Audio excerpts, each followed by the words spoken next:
हाल ही के अंदर जो पेपर लीक, परीक्षाएं लीक को लेकर जो दिल्ली में देश भर के छात्र युवा जो है वहां अपनी जायज मांगों को लेकर जो है जुटे हुए हैं, वहां बहुत शांतिपूर्ण तरीके से जो है अपनी मांगों को सरकार के समक्ष रख रहे हैं। ये देश को जो है वो जहां तक युवाओं के जंतर मंतर पर जुटने की बात है, हालांकि शिवसेना और तमाम विपक्षी पार्टियों ने उनका जो है पूर्ण समर्थन भी किया है।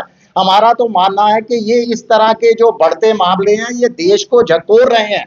देखिए, हाल ही के अंदर नीट परीक्षा जो है वो लीक हो जाती है।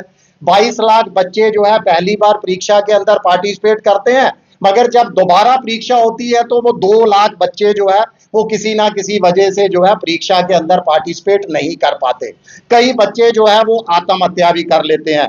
खैर, अब नीट की दूसरी परीक्षा भी हो चुकी है, उसकी परीक्षा के नतीजे भी आ चुके हैं, मगर नतीजे आने के बाद भी जो है वो विवाद थमने का नाम नहीं ले रहे। नतीजों को लेकर भी जो है बहुत सारे सवाल खड़े कर रहे हैं छात्र। हाल ही के अंदर आपने देखा होगा कि OMT कोड को लेकर जो है वहां पर छात्रों ने जो है वो सवाल खड़े किए थे। OMR कोडिंग होती है जो है नतीजों की आंसर शीट जो है वो निर्धारित करते हैं, उसको लेकर जो है देश भर से कई छात्रों ने जो है सवाल खड़े किए थे। और हाल ही के अंदर हमारे सामने जो है कल ही एक और मामला हमारे जम्मू कश्मीर के रियासी जिले की एक होनहार बेटी का भी जो है वो सामने आया है, जिसको जो है वो दो स्कोर कार्ड जो है उसके वहां पर नेट पर जो है वो दिखाए जा रहे हैं। ये उसके दोनों स्कोर कार्ड की जो है कॉपीज हैं। मैं आपको बता दूं कि एक स्कोर कार्ड के अंदर सुप्रिया देवी इसका नाम है, रियासी की रहने वाली छात्रा है।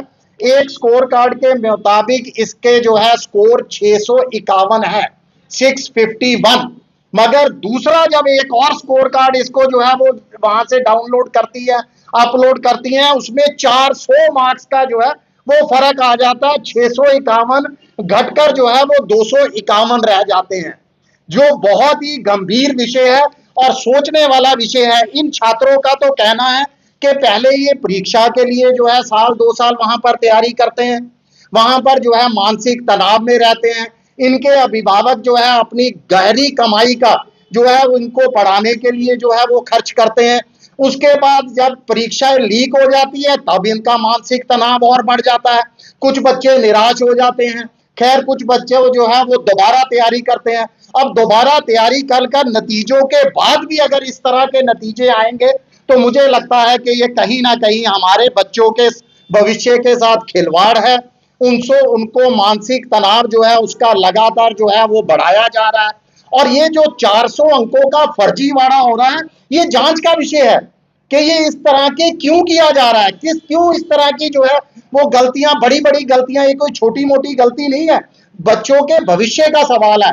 इतनी बड़ी गलतियां सामने आ रही हैं, हमें तो आशंका हो रही है कि कोई ऐसा नेक्सिस तो नहीं है, कोई ऐसे लोग तो एनटीए के अंदर सक्रिय नहीं है, इस एजेंसी के अंदर, नेशनल टेस्टिंग एजेंसी के अंदर, जो मेधावी और दूर दराज के जो है होनहार छात्र हैं उनके कहीं अंक चुराकर जो है दूसरे बच्चों को तो नहीं कहीं उनको अलॉट कर दिए जाते। और एक और बता दूं, हमारी मांगे जो वहां पर जंतर मंतर के अंदर देश के युवा, देश के छात्र बैठे हैं, उनको भी मैं दोहराता हूं कि उनकी भी जो मांगे पूरी तरह से जायज है। सरकार अपना अड़ियल रवैया छोड़े और तत्काल प्रभाव के अंदर उनको जो है राहत दे।